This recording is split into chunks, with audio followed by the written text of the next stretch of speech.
Whatever the occasion, effortless elegance is right this way. Because Hilton brings you new ways to stay courtesy of the Nomad London. And it doesn't stop at award-winning dining in a space draped in velvet and illuminated by vintage chandeliers. No, this day goes beyond with unparalleled personalized service and attentive hospitality. Oh, and did we mention the Nomad London can be booked using your Hilton Honors points at Hilton.com? Hilton, for the stay. USAA knows dynamic duos can save the day, like superheroes and sidekicks or auto and home insurance. With USAA, you can bundle your auto and home and save up to 10%. Learn more and get a quote at usaa.com/bundle. Restrictions apply. Finding a new job is stressful. But with Indeed, it doesn't have to be. Just fill out your Indeed profile with your skills, experience, and desired salary. The more you fill out, the better your matches will be. And hearing from hiring managers will be 2 times more likely. Relax. That's your Indeed profile sending opportunities your way. Indeed, the world can work better. Is the P and the 3 R's, which comes down to protect, relate, regulate, and reflect, right? So effectively, it's all about letting the kids know they've got a safe space to talk to you. So you got to make sure the environment is safe. They trust you.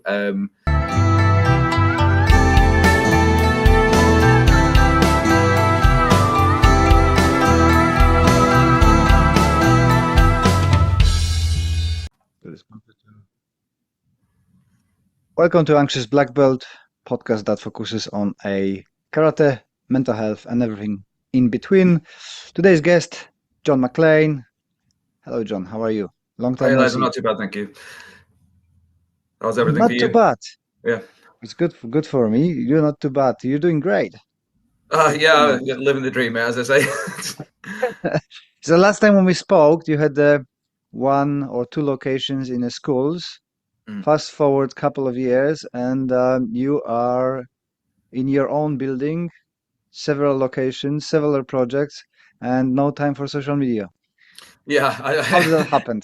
How did it happen? Well, to be honest, it's just been a constant process. Trying to keep the club growing, working with schools, social services, that kind of thing. Just trying to get our name out there. Trying to, just show that we're the kind of local guys to come to for people who want to do martial arts for mental health and need to improve their mental health through any means necessary. And martial arts is obviously a good avenue for that kind of stuff. And the work that we've been doing with other agencies has kind of validated and shown that kind of stuff. And then, basically trying to make a name for ourselves, promoting mental health, working with neurodiverse children and adults.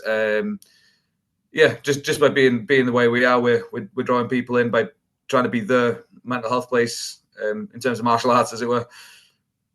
Can you take us through the step by step how it kind of unfolds? You moving from 1 location or 2 locations to having a building to working with the council. Now, if I remember properly, you're the only one in the UK, which makes me jealous, to be a trauma-informed karate club recognized by a government, right? Yeah. So the qualification that we've got with trauma-informed schools. So that's the key talking point. Obviously, so going back to the beginning of it, we've obviously always been sort of mental health focused and trying to give our members a space to be the people they need to be, particularly with children. Obviously, school systems, they're not great for children who are on the spectrum, who are autistic, ADHD, that kind of thing, because they've got to sit still and rigid all day. So through just working with good martial arts and doing the mental health focus on that kind of stuff, we've been able to attract a decent amount of members. And we were working from a rugby club kind of community social hall to begin with. Eventually the classes just got too big and we started looking nearby for other locations. And as it happens, there was 1 location that we were looking at early on. This is before the pandemic, where we're looking at a warehouse next to the local shop. While we were there, we were looking for a electricity supply thing, and the estate agent that was taking us around found that there was another building upstairs which had like the trip switch boxes and everything like that in, but that was also vacant, and it's an old council office. So you had like an enormous meeting room, a separated IT room with a partition wall in between, and a couple of other rooms that we could use for offices and that kind of stuff. And it was completely by fluke that we found it. At that point, we weren't in any position to move to such a big premises, but gradually we moved on, survived the pandemic, again, doing stuff specifically with mental health in mind to keep members sort of training. We wouldn't just do Zoom classes, but we check in regularly. We'd have specific meetings just to check in how everybody's getting on, a social type of thing once a week where people could turn up, adults obviously turn up, crack open a beer, and have a chat through everything that was going on. We'd have the same kind of social for kids, obviously without the beer, that's disappointing. Yeah, well, I know kids. I can imagine drunk kids would be quite funny, but yeah. So throughout that, we would check in. So we made it through the pandemic, keeping like decent members, keeping in touch. We had a lot of people, get in touch and say it was an invaluable thing that we were able to keep going throughout the pandemic and everything. Fast forward a little bit longer, pandemic's over, we start growing again in the physical location, still at the rugby club. And eventually we just got to the point between the kids and adults where we had to look for a permanent home, a permanent base. During this, we had a local leisure centre reach out to us asking whether we'd be able to do classes there. So we started classes. The main locations in Caernafon on Anglesey. And then the second one is in Beaumaris, which is a bit of a smaller community. But yeah, we've got a nice little thriving club over there. Again, heavy neurodiversity focused, heavy mental health focused there. Just giving kids the sort of space they need to express themselves. And then in September this year, we finally signed a lease on the big building, moved all the pads and equipment and everything over. We were lucky to run one project with social services over a summer called the Summer of Fun. And the funding that we received from that was able to buy mats and pads and stuff. So we were able to move all of that across. All that kind of stuff just came from our work with visiting local schools, having social services members bring their kids to us in class. And we've just grown from there, really, going from strength to strength. And just keeping the mission going. Oh, the building is very, very impressive. I'm really impressed with it and jealous a little bit, obviously. But it's nice to see that you are so busy and your team grown, or you doing your own, or you had the what was his name? Hale? Oh, Caleb, yeah. Poor Caleb's still knocking him out, yeah. So he's a product of the product. So I mean, you've met him. He won't mind me saying this. It's probably one of the nicest things I'll say about him. He's a bit of a character. But, we've become good friends. But he's one of our sort of I don't know how to explain it apart from being the product of the product. The martial arts, the same experience that I've had. I've never been diagnosed neurodiverse, but like anybody who's met me within the first like 10 minutes kind of goes, oh, I think that guy's autistic, and I kind of wear that with a badge of honor. In that what we've been able to achieve with the martial arts through it's made me basically as you know the book that I've got is called Made on the Mats, and it's true, and the same thing can be said of him.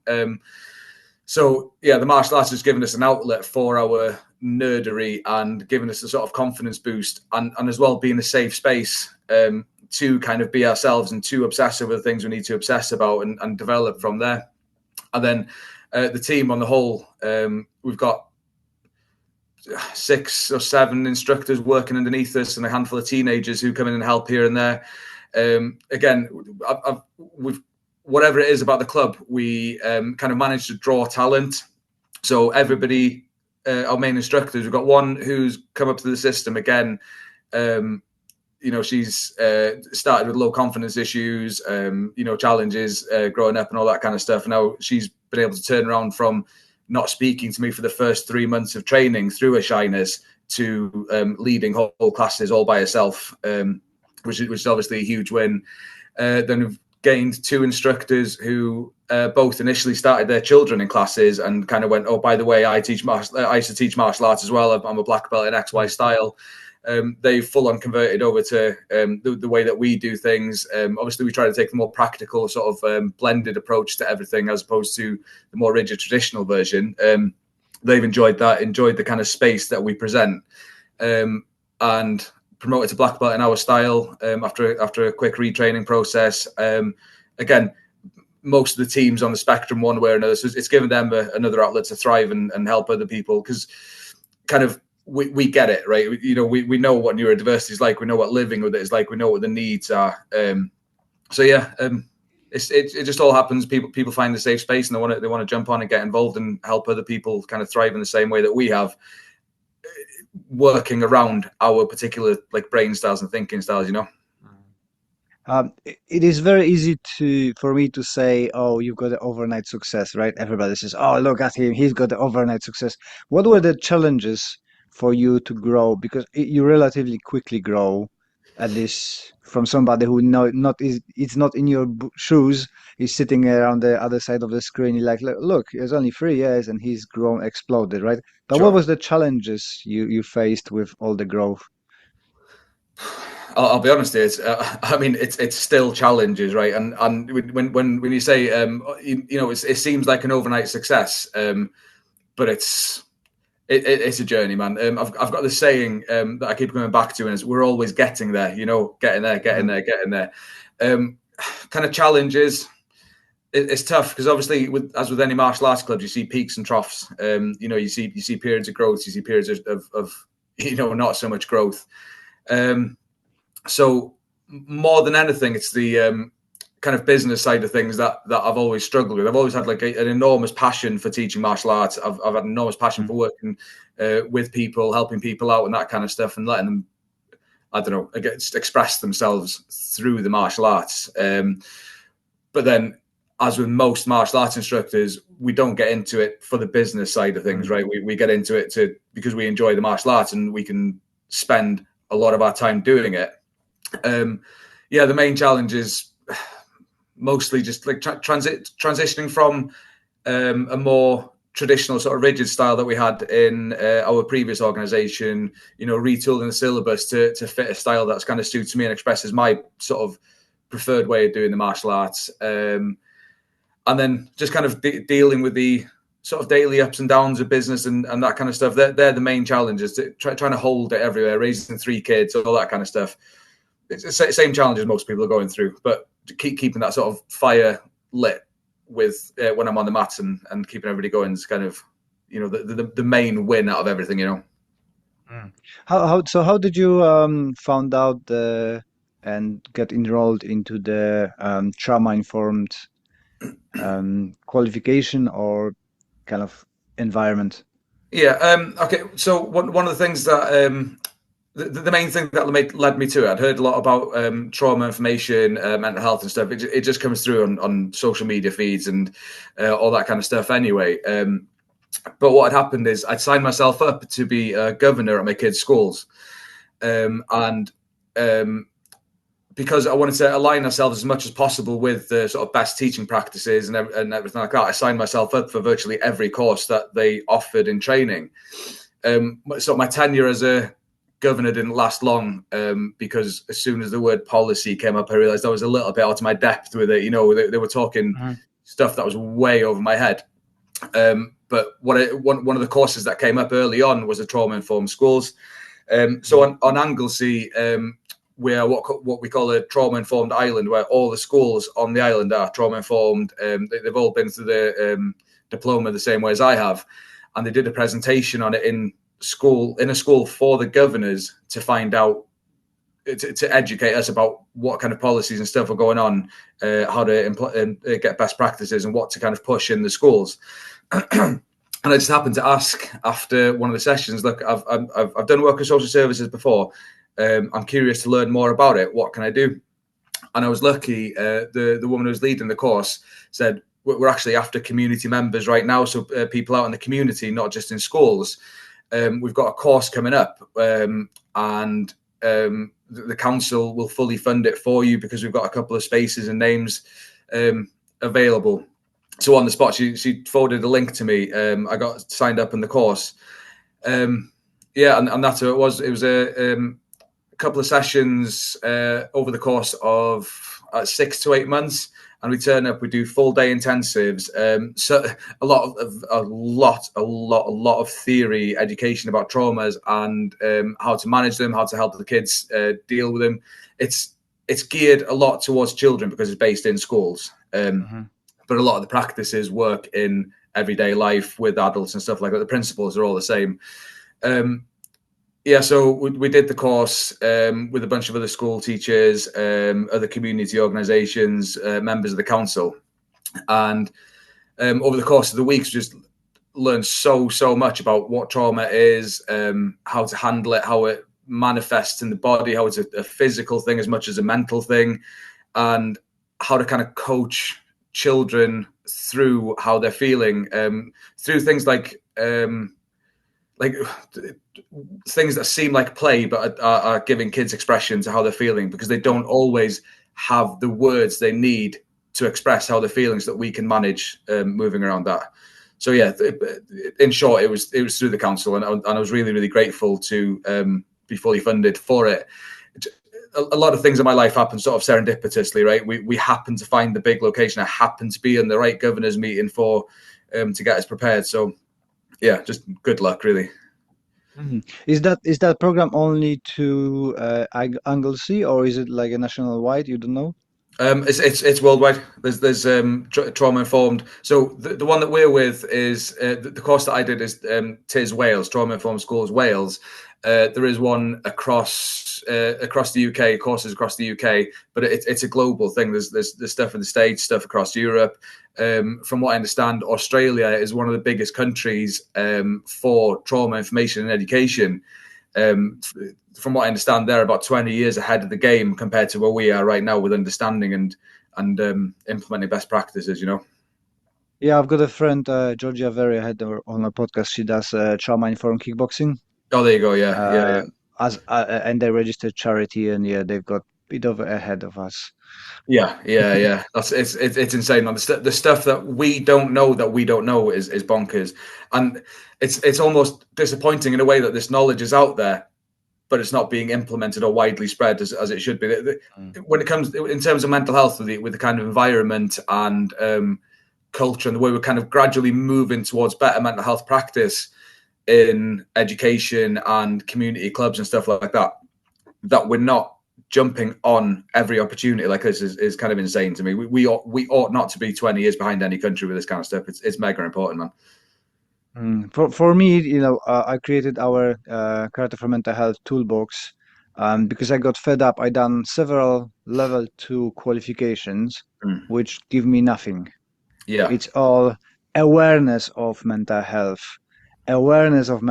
first aid, which literally you ask them later, oh, but what can I do with this? Oh, nothing. It's just you're aware of it. So I got level 2 of awareness of being, Yeah, so it's bonkers. I can identify this person's got mental health stuff going on. Full stop. Like there's no guidance on what to do about it and that kind of stuff, I guess. But that's one of the big things from this course. Like, the majority of the course is, here's what mental health is, here's what trauma is, but then you've got so much. Here's how to do how to deal with it, how to interact on the level of a child, because we got to appreciate that kids' brains aren't anywhere near as advanced as an adult brain. They've got, they haven't got the same kind of reasoning skills. They haven't got the same language understanding. Kids don't know the label to put on a feeling. So if a kid's having a bad day, they can appear grouchy or, they can be a bit cheeky. They can start lashing out and stuff because they're not able to talk and understand the way that they're feeling, So, we as adults, we can kind of distinguish the difference between, okay, I'm feeling angry, frustrated, I'm overwhelmed. There's thousands of nuanced words that we can use to express how we're feeling. But if you ask a kid how they're doing, I'm sad, if they talk to you at all, or I'm angry, so it's just ways about sort of naming, and there's a saying, name it to tame it, right? So you ask the kid how they're feeling, you try to kind of you got to kind of abstract it a little bit. And you can't expect them to say to you, I had a rubbish day at school today. I felt overwhelmed. This child did this to me, which led me to feel, I don't know, anxious about how I was going to be on playground and stuff like that. So there's other ways of trying to get to understand what feeling is going on. Where do you feel it in your body? How does it feel? If you're a particular type of weather, what kind of weather would you be today? So if they say, for example, stormy, right, you could kind of ask them then, stormy, that sounds like a big feeling. Storms are big weather, cloudy. So I wonder whether you're feeling, I don't know, overwhelmed or angry. Are you feeling the flashes? So then what you're doing is you're providing the kids with the language that they can use to talk to you about how they're feeling. And talking it's an incredibly like helpful thing for getting through like issues in our life. Help us to understand how we're feeling, help other people to be aware of how we're feeling, and how to sort of not to pussyfoot around us, but kind of how to manage themselves around us and how to help us, get out of whatever hole we're in. So it's providing that language for the kids to understand how they're feeling, So after qualification, you done qualification. How difficult it was to rewire your brain to actually apply it? 'Cause I find in myself that I call myself a qualification collector, right?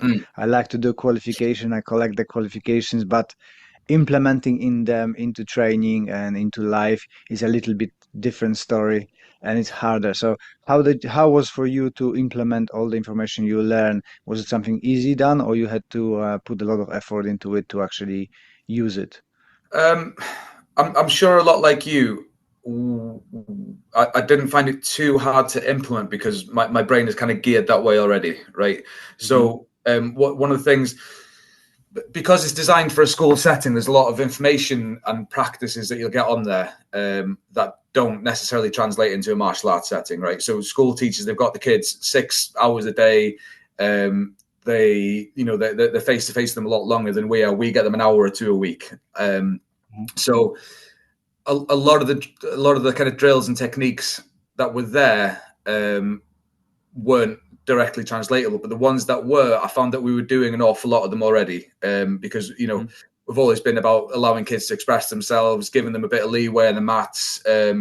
We know that movement is very important to the martial arts, in that you can't really do martial arts without moving. So a lot of the boxes were already ticked, but what it's given us is a kind of sense of it kind of validated what we were doing and gave us here's why that works. There were some practices that we'd had to sort of bring into the system and kind of pick up the pace on stuff we were already doing. So we'd always meet and greet kids by name, for example, make them feel valued. But one of the things that we've got in the trauma-informed schools is the P and the 3 R's, which comes down to protect, relate, regulate, and reflect. Right. So effectively, it's all about letting the kids know they've got a safe space to talk to you. So you got to make sure that the environment is safe. They trust you. They know that you're a safe, emotionally available adult that they can turn to if they're having any issues. Then relate is quite similar. So you're trying to build connections with the children, and obviously while keeping like the boundaries and everything like that in place, but trying to build up a degree of friendship and warmth towards them, right? And just let them know that you care. If they go through any sort of issue where they are having a big feeling, then teaching them, I'm a safe adult. Here's some ways to kind of regulate your feelings. Take 3 big breaths. How you is this how you're feeling? Does this sound good to you? So we're trying to teach them how to get out of their kind of big feeling mindset, because you'll know when you're in kind of anxious sort of frustration mode that you can't think straight. We know this, but kids don't exactly know. So we need to teach them self-regulation skills, right? Such as playing, moving, that kind of stuff. And then finally to sort of help them understand what the feeling was in the first place. And in the future, if you end up feeling like this again, here's some ways to manage. So have them actually reflect, look back, have the words to use their emotions, and kind of guide them into easier regulation and management in the future, you know. So they're the very key interesting. principles. Yeah. So, but in terms of implementing it into practice, most of the stuff is already there. We do life skills talks with kids in classes, but kind of gearing a few more of them towards the mental health regulation, understanding their emotions and that kind of thing, you know. What results did you see? What's the difference now with working with kids compared to before you learned that? Do you see like more benefits for them? They're getting more kind of understanding of themselves and maybe better martial arts as well? Yeah. The biggest thing I think is that we're kind of more connected with the kids. You know, they through having say what a child will have an episode mid class, so we'll know, right? Okay, obviously this kid's having a big feeling. He's a little bit overwhelmed at the minute. We'll give them the space to have that feeling, but we'll have a sit down with them, and so you know we'll say, are you in a good place to talk right now? We'll have like a short conversation with them, give them what they need, run through the process, and it's. When I say stuff like process, it comes across as if it's kind of artificial or forced what we're doing, but it's not. It's just a bit of a better framework to connect and communicate with the kids and give them the space to communicate with us and get the feelings off their chest. So through doing stuff like that, we found we're able to manage any sort of disruptions in class better, because we know there's no point shouting at this kid. You know, they're in a heightened emotion. Not that we were ever about shouting at kids anyway, but you know, they need what they need right now is space and to talk about how they're feeling, right? So managing kids' big feelings and keeping class on track, getting them back into class is a lot easier. We become a lot closer to a lot of the children as well, because they find they're opening up to us. You know, we then, if we feel like we've dealt with it there and then, that's one thing. If we feel it's something that needs escalations to the parents, schools and that kind of stuff, we'll take care of that as well. So it's showing the parents as well that we care. Look, Bob's had a difficult time in class today. He mentioned this, that, and the other. It's making you aware. Is there anything that we can do to help? It's given us clarity on how the kids are feeling. It's given us the framework for how to help them with therapeutic moments, and it just further show that we care. That's all. That's the big thing about it, is you're building relationships and letting kids know they're safe to express themselves in a, you know, and how to express themselves safely moving forward. I think the key to all the kind of problems, I don't want to say therapy, but to support people with mental health, adults or children, is to have that safe, supportive community, right?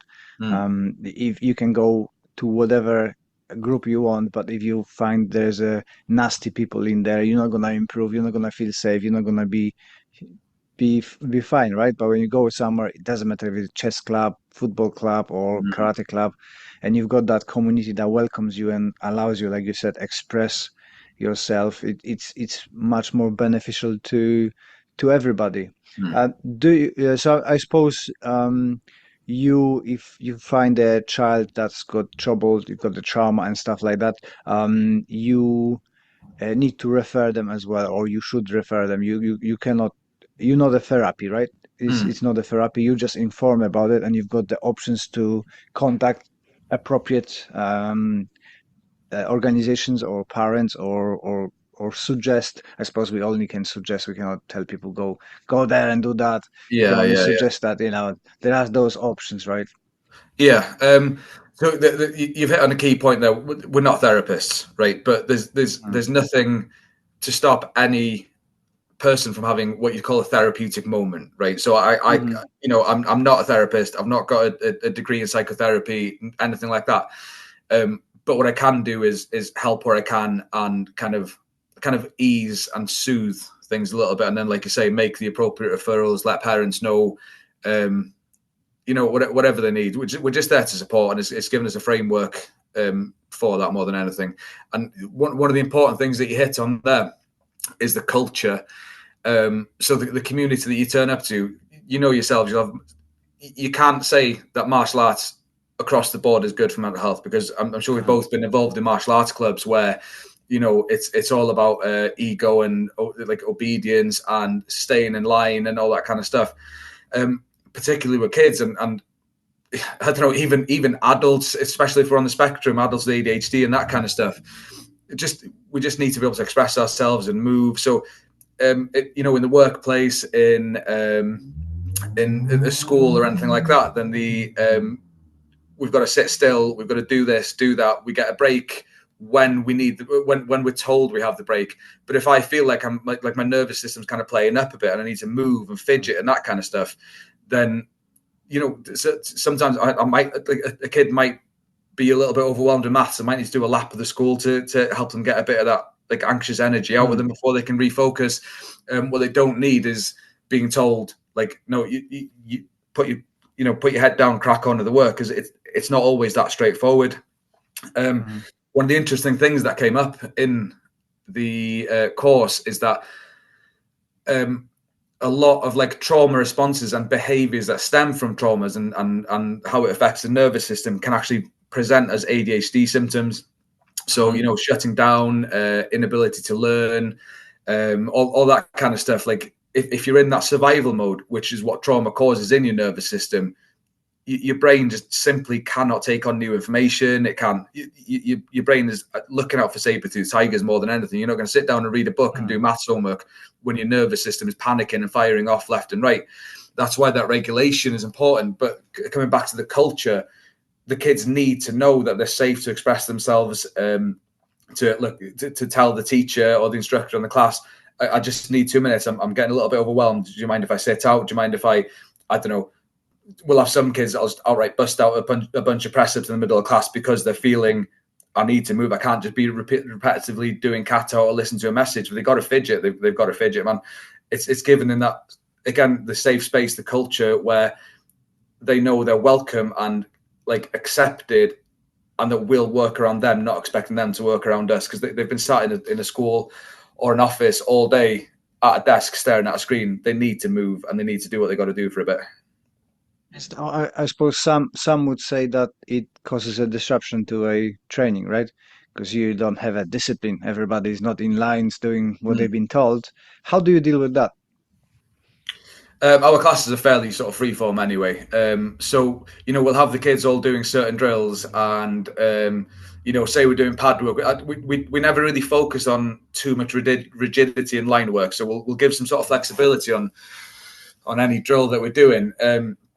But then if we have a kid who seems to be having a moment, rather than sort of chastising them and telling them get back to work, focus on the task at hand or whatever, we acknowledge where they're at. We know that they've got no direct control over the way they're feeling. We know that the nervous system is just kind of triggered by, overwhelm, lots of sounds, lots of noises, lots of people knocking about. So we'll tell them, right, do you need 2 minutes? Fine, let's go sit outside. We'll send an instructor outside with them to check in, have a conversation with them. And then we'll just, because we've got a number of instructors and sort of understanding partners at hand, we can always, if there's a kid left without a partner, let's go work in a 3, let's go work in the punch bags. One of the instructors will come over and help you. There's absolutely no point trying to reason with a kid who's in a heightened state of mind, right? We have big feelings. We can deal with them. We know how to sort of manage. Suppression is not a great word for it. We know how to keep it under control and bring it out at a later time. We can put it in a little box. Kids can't do that the same. If they're having a big feeling, they need that space. Disruptions, fine. I mean, disruptions happen, right? And if somebody's disruptive in class, we'll try and manage it there and then. What we won't do is shout at them, tell them to get back in line, stick to what you're doing. What do you need, basically? Do you need a chat for 2 minutes? Do you need some space? Or go grab a drink real quick? It's less easy to manage, but that's not the important thing, right? We don't need everybody in line doing the same thing all the time. Kids come to us to have their time and express themselves and move and that kind of stuff. So, yes, it does allow for more disruptions, but because of the nature and the culture of the place, it's not the end of the world. How do you navigate a distinct between a child that has a trauma and a child that just wants to have fun and doesn't want to listen? We don't know what's going on inside of a kid, right? So most of the time, if a kid has had a traumatic experience, and it could be like a short-term trauma where I don't know, like the death of a parent, or what we call an adverse childhood experience, the ACEs. There's a big list of, you know, changes in life that can cause trauma. Or it could be something like just constant overwhelm at school because I'm an ADHD kid and the teachers at school don't understand how I'm feeling. So it could be like prolonged, or it could be like a short-term thing. We have no idea, right? If a kid wants to have fun and just turns up, we try and get them back on track where possible. If they seem to be getting overwhelmed, you sort of start seeing the signs that it's overwhelm and not just goofing off. Yeah, we just got to be flexible. We've got to be understanding and flexible. That's the long and short of it. You just got to give the kids the benefit of the doubt. Try and promote discipline where you can. If it's not working, understand that this kind of process takes time. Discipline, confidence, all that kind of stuff, in my opinion, comes from self-esteem, right? And if a kid's in an environment where, you know, they're being pushed down, told they're wrong, told they're bad, blah, blah, blah, then the self-esteem is going to be in the pits. That's going to make everything worse. They're going to act it out more. By having that safe space, the safe adult, the emotionally available adult they can talk to, that they know that they can push boundaries a little bit, but they'll know that they need to control themselves when it's appropriate and that kind of stuff. That self-esteem does grow. They'll know I'm safe, I'm liked, I'm cared for. Eventually that confidence will build. There won't be as much need for destructive behavior because they've not that they won't have anything to lash out, but there's not as much pressure building up in their nervous system and in their brain to kind of get that stuff out. You can't distinguish between them. You've got no idea what's going on. And again, we're not therapists. I don't know what behavior is just a kid acting up. But if a kid wants to play, a kid wants to play, right? And we've got to be able to say to them, okay, fair enough. If you're just in that kind of mood, that's all right. Can we try and get back on track for the next kind of drill? Gently kind of guide them into the best behavior without being harsh on them, because harshness is just going to make things worse. Yeah, I recently starting drifting away from using the word discipline. I prefer to my kids saying the work ethic. Yeah. Because it's got a different connotation, a little bit different connotation, and pretty much teaches you the same, right? If you're doing something, do it the best you can. It doesn't mean perfect, and you need to be disciplined for it. I think we all, from kind of our age, associate discipline with the ruler or something like that, right? With Possibly, discipline, so you know, I like to reframe it to my kids. Well, I don't teach children, so it's just to my kids that, you know, it's your ethic, how you work. That's how many benefits you're gonna have in the future if you can sit here and do that mathematics. I know it's uncomfortable. I know you wanna play, but maybe try, like you said, not forcing them. I think they learn that it rewards them. Like my son was struggling with passing his maths exam, like 5 or something like that. And they told him to do all you need to do twice a day on a computer, but the test was written down. And we figured out that actually being on a computer, doing as quick as possible his mathematics doesn't translate to the examination. So, you know, we sat with him and said, you know, just do as much as you can do test, have a break, come back, we're doing again. And within a week he passed. You know, I suppose the same in like in karate, if you choose the right motivations and right explanations and right tools, then you've got better results, right? Yeah, and that you've used the right word there. It's tools. Courses like this will give you tools and guidelines for navigating situations, and it's just about using the right tool for the job at the time. You know, so some kids might need their own space for a minute. Some kids might need to do a lap. Some kids might need to, I don't know, take a bit of space for breathing. They might need a conversation and that kind of stuff. And to be honest with you, we do the adult classes. The vibe is very, very similar in the adult classes.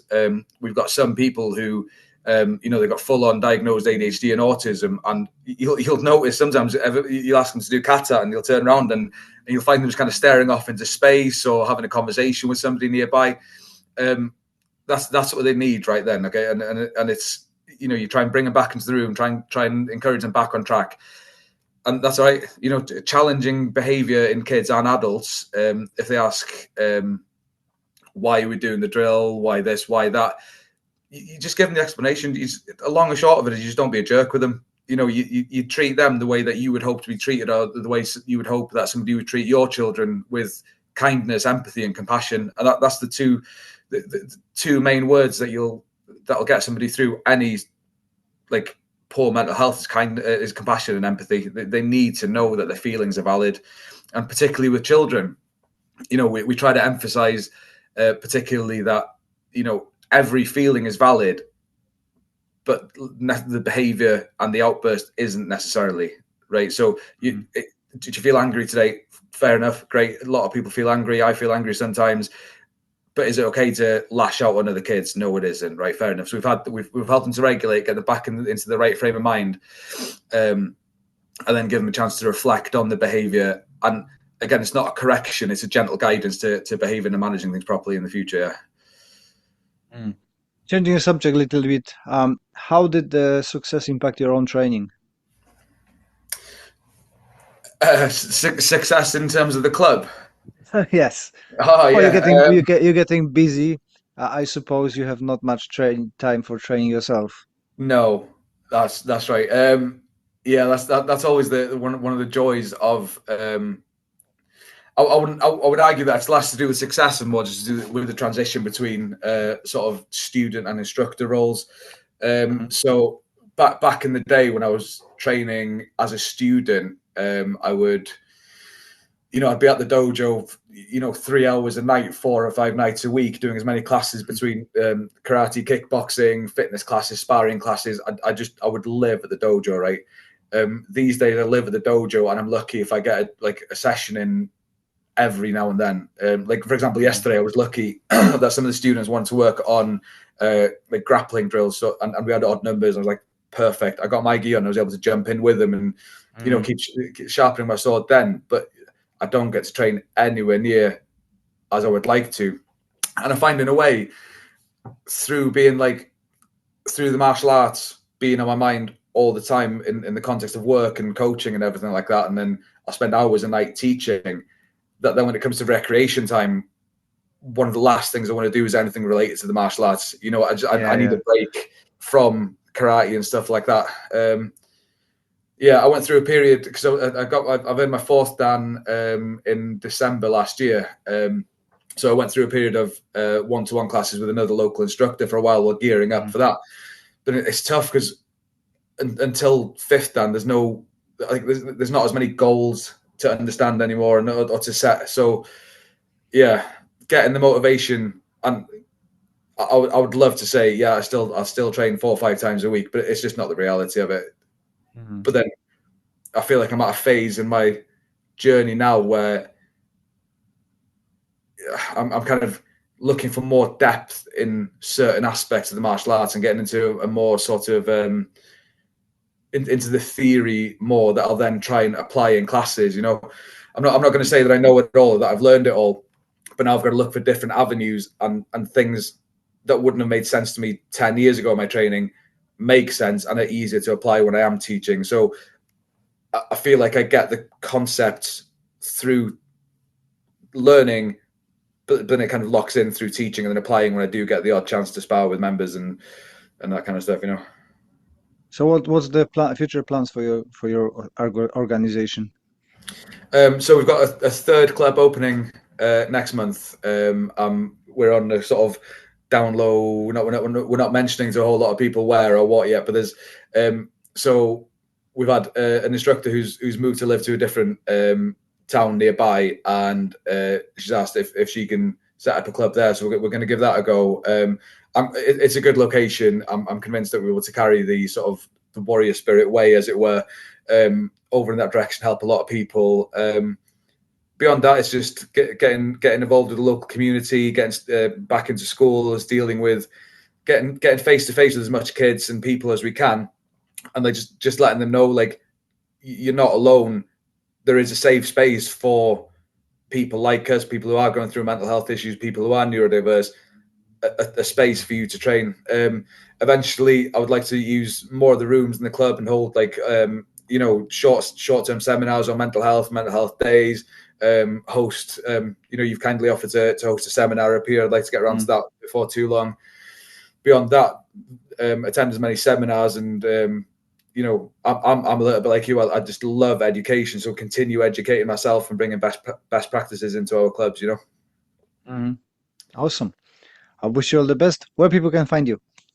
So we're on social media all over the place. Most places it's Warrior Spirit MA or Warrior Spirit Martial Arts. If they want to drop me emails, I'm John, Jon, at warriorspiritma.co.uk. But all my contact details are available online. Our website is warriorspiritma.co.uk. Our instructor, Sai, he's legendary. He's just such a brainiac. He's working on redesigning the site for us right now and kind of promoting the mission as well. So yeah, you can get all sorts of instructor bios and that kind of stuff, blog posts on there as well. All right. Thank you for your time. Thanks, Les. Wish you all the best. Cheers.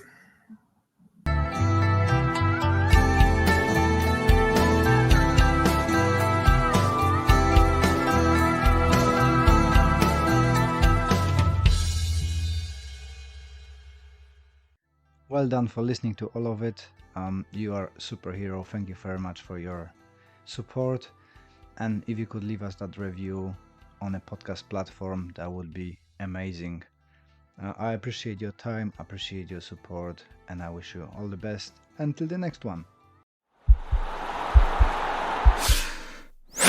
This podcast is part of the Sports Social Podcast Network.